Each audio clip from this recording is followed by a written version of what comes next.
Hello everyone. आज assignment 5 का solution मैं आप लोगों को देने जा रहा हूँ। जो असाइनमेंट 5 है इंफॉर्मेशन थ्योरी यूनिट 5 से, जो आप लोग को दिया है डिजिटल कम्युनिकेशन का यूनिट 5 इंफॉर्मेशन थ्योरी का असाइनमेंट नंबर 5 का सॉल्यूशन मैं आप लोग के साथ शेयर कर रहा हूँ। ठीक है, तो सबसे पहले मैं असाइनमेंट बताऊंगा कि क्वेश्चन क्या क्या है। आई होप आप लोग को असाइनमेंट दिख रहे होंगे।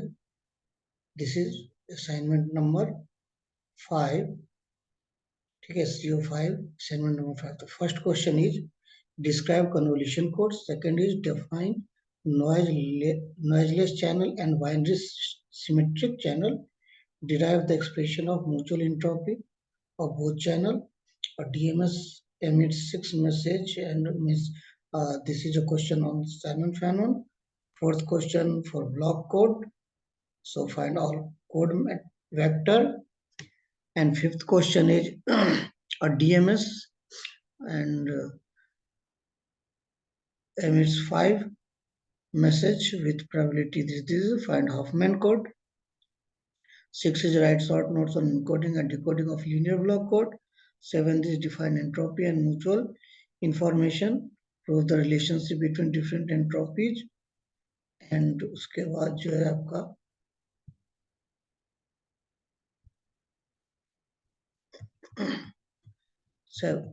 एट हो गया constructor. 7.4 cyclic code using generator polynomial. This prepare a suitable decoding table. Decode the following received vector. तो ये आपका असाइनमेंट नंबर 5 है।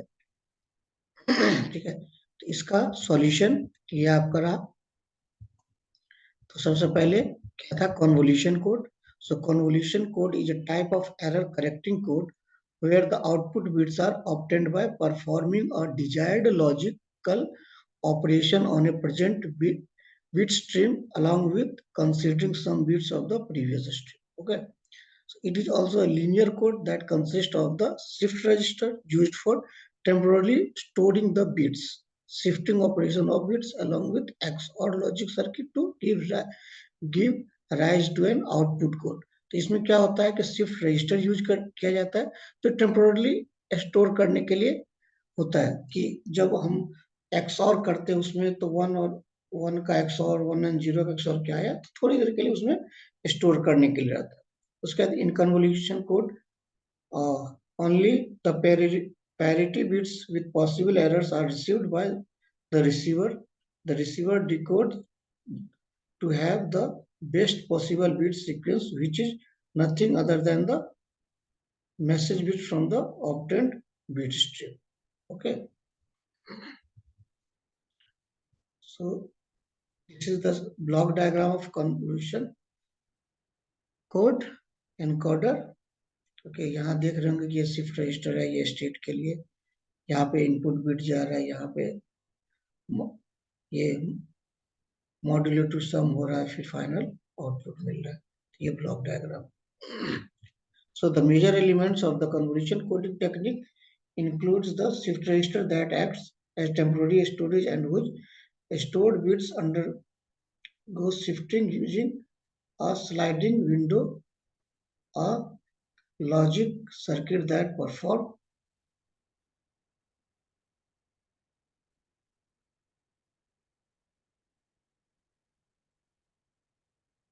ठीक है।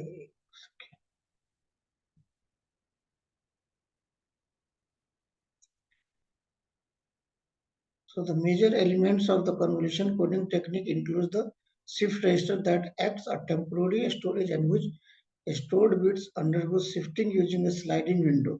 मतलब शिफ्ट रजिस्टर है तो एक बिट को शिफ्ट करता रहेगा। So a logic circuit that performs modulo 2 addition incorporating XOR function. तो इन सब का जो मैं क्लियर एक्सप्लेनेशन होगा वो मैं आपको लेक्चर वाले आप देख लेना मेरा वीडियो, उस लेक्चर में सारा कुछ क्लियर होगा। बट अभी केवल सॉल्यूशन मैं दे रहा हूँ आपके असाइनमेंट का। ओके, जो आप लोग को दिया गया assignment. So second is noiseless channel and binary symmetric channel. So noiseless channel is a communication channel that is very free from any kind of noise or interference. It is also known as an ideal channel because it can transmit data without any error or loss. जैसे नाम से ये noiseless, तो यहाँ पे कोई error नहीं होगा. उसके बाद binary symmetric channel is a communication channel that has two possible input symbols and two possible output symbols. The probability of error for both input is the same. If the probability of error is 0, then this channel is noiseless. And the mutual entropy of both channel can be derived using the following formula. Ix semicolon y equal to hy minus hy by x. तो यहाँ पे ixy एक है और दूसरा एक क्या होगा iy semicolon x, जो दोनों सिमेट्री भी होता है. So here ix semicolon comma y is the mutual entropy between x and y. Hy is the entropy of y, and hy upon x is the conditional entropy of y given x. Okay. Question number 3, जो Shannon-Fanon code आपको find करना था, तो ये कुछ class में ही मैंने बताया कि ये कुछ जो है स्टेप्स है. तो मैं डायरेक्ट आपको ये बता दूं कि ये आपको प्रोबेबिलिटी क्वेश्चन में दिए गए हैं डिफरेंट 6 सिंबल के लिए. और ये कोड कैसे आया मैंने बताया था. शैनन-फैनन में क्या करना है कि इक्वी प्रोबेबिलिटी पे दो पार्ट में पहले डिवाइड करना है. तो मान लो कि 0.3 और 0.2 ये दोनों मिला के 0.5 हो गया. तो ये 0.5 एक तरफ, बाकी सारे एक तरफ. ऊपर वाले को 0 दोनों को कर देंगे, फिर नीचे वाले को 1 1 1 1, फिर इस दोनों को डिवाइड करेंगे तो एक 0, फिर नीचे वालों को फिर 1. इस तरह से हम डिवाइड करते जाएंगे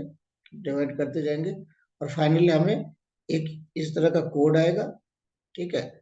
सो कोड आने के बाद कोड की ये लेंथ होगी कि ये 1 2 2 3 जितने बिट्स हैं वो लेंथ हो गए. So efficiency of code is calculated follow. तो एफिशिएंसी हमें फाइंड करना था. तो एफिशिएंसी क्या होता है hx by l. hx क्या है एंट्रोपी है और l क्या है एवरेज लेंथ है.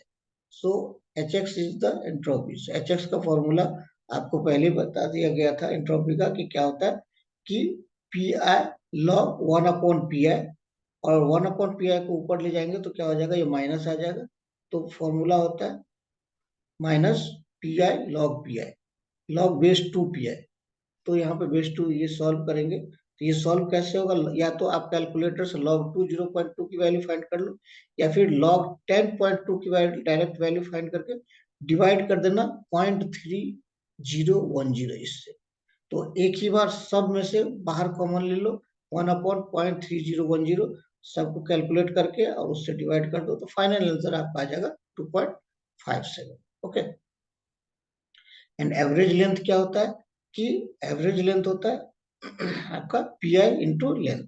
तो पी आई इंटू लेंथ जो लेंथ आया है वहां पर कोड वर्ड से वहां ये सॉल्व करके 2.8 लाएंगे. तो एफिशिएंसी क्या हो जाता है एच एक्स अपॉन एल. तो 2.57 अपॉन 2.8 इक्वल टू 0.9178. और परसेंटेज में यदि हम बात करें तो ये 91.78%. इसको आप परसेंटेज लिख सकते हैं. ठीक है. इसका ये परसेंटेज. रिडंडेंसी क्या होता है 1 minus efficiency is redundancy. So 1 minus this is equal to 0.0822 equal to 8.22%. Okay. यहाँ तक समझ में आया. कोड वेक्टर क्वेश्चन नंबर 4 का कोड वेक्टर आपको फाइंड करना है C equal to M1 M2 M3 C1 C2 C3. अब ये क्या है आपको कोड वेक्टर एक्चुअली जब साइक्लिक कोड पढ़ाया जाएगा तो आप समझ पाएंगे कि एक्चुअली क्या है. अभी आपको मैं बता दूं कि जो सॉल्यूशन में आपको फाइंड करना है, मतलब असाइनमेंट में जो क्वेश्चन दिया उसका सॉल्यूशन इस फॉर्म में होगा कि M1 क्या है, M2 क्या है, M3 क्या है, M1 C1 क्या है, M2 XOR M3, फिर C2 क्या है, M1 XOR M3, C3 क्या है. ये हो गया आपका कोड वेक्टर. तो यही फाइंड करना है, लेकिन इसको आपको डिटेल में लिखना पड़ेगा, आपको थ्योरी में जाना पड़ेगा, या फिर मैं लेक्चर जब अपलोड करूंगा इससे रिलेटेड तो वहां देख सकते हैं, या फिर आप खुद से बुक से आप कंसल्ट कर सकते हैं. क्वेश्चन नंबर 5 में हाफमैन कोडिंग. तो ये भी एक तरह का कोडिंग है, जैसा आपका शैनन फैनन था, ये हाफमैन है. इसमें क्या करते हैं कि ऊपर वाले में भी डिक्रीजिंग ऑर्डर में प्रोबेबिलिटी होता है, शैनन फैनन में भी, इसमें भी डिक्रीजिंग ऑर्डर में प्रोबेबिलिटी होता है। तो डिक्रीजिंग ऑर्डर में करके इसमें क्या करते हैं, लिस्ट दोनों को आपको क्या करते हैं, ऐड करते रहते हैं। ये यहाँ पे 0.1 नहीं, यहाँ पे 0.2 हो जाएगा और यहाँ पे 0.1।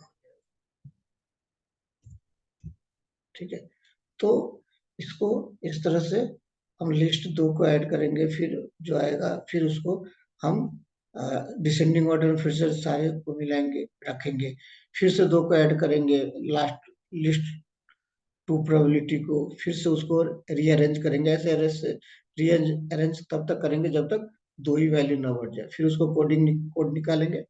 तो इस तरह से फिर इसका कोड लेंथ हो जाएगा और फाइनली एफिशिएंसी वही सेम फार्मूला, इसी फार्मूला से सेम फार्मूला से ये निकल गया H और ये निकल गया हमारा L 2.5। सो फाइनली ये आ गया एफिशिएंसी एंड ये आ गया रिडंडेंसी। 6 में linear block code are types of error correcting code that allow more efficient encoding and decoding algorithm than other codes using the syndrome decoding. In linear block codes, a message is divided into blocks of k bits, which are then encoded into blocks of n bits using a generator matrix. The generator matrix is an n cross k matrix that maps the k bit message to an n bit code word.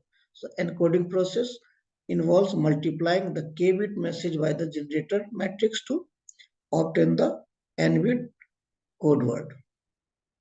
And decoding process क्या है? So decoding process involves multiplying a received n bit code word by a parity check matrix to obtain the syndrome vector. The syndrome vector is then used to correct any error in the received code word.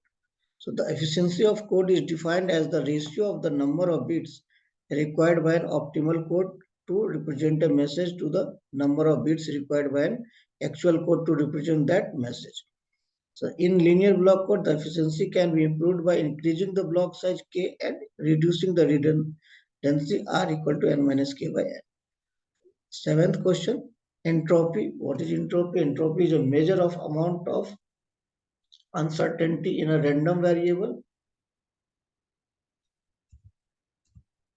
It is defined as the expected value of the self-information of random variable. The self-information of an event is defined as the negative logarithm of its probability. Okay. So the entropy of random variable x with probability distribution Px is given by Hx equal to this, and this is mutual information, is a measure of the amount of information that one random variable contain about another.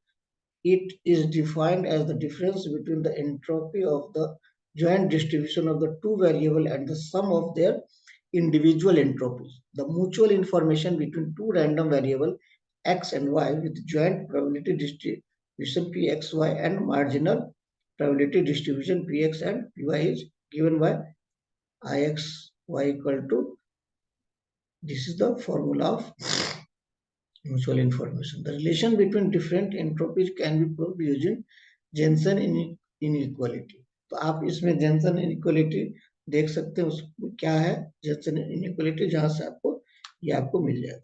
So for example, it can be shown that the entropy of a sum of random variable is greater than or equal to sum of their individual entropies. Okay.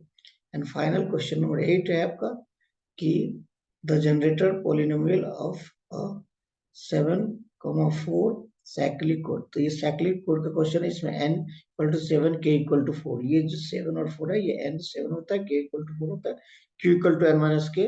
So q आप यहाँ से find कर सकते हैं 3, 2 to power k equal to 2 to power 4. तो इस तरह से मतलब k की वैल्यू आपका 4 दिया हुआ, तो ये 16. कहने का मतलब ये है कि आप जब साइक्लिक कोड पढ़ोगे तो आपको समझ में आएगा ये कैसे निकालते हैं. वैसे मैं अपने लेक्चर में एक्सप्लेन करूंगा, काफी बेटर तरीके से आपको समझ में आएगा.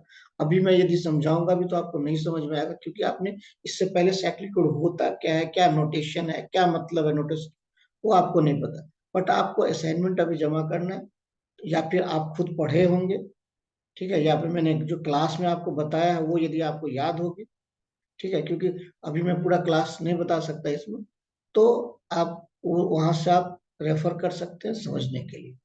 ठीक है, तो ये आपका फाइनल मैसेज बिट्स आ गया, और ये आपका कोड वेक्टर आ गया, ये सिस्टमेटिक कोड वेक्टर आ गया, और ये आपका मैसेज बिट्स आ गया।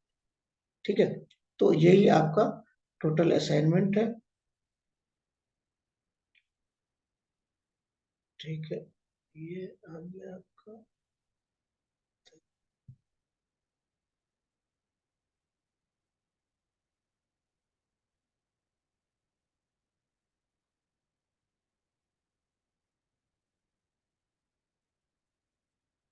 ठीक है,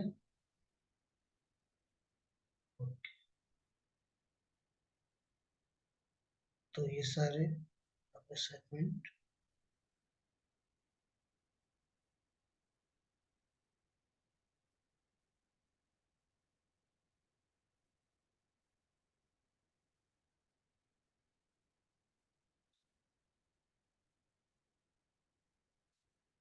ठीक है, okay, thank you. Next assignment का सॉल्यूशन भी मैं अपलोड करूंगा।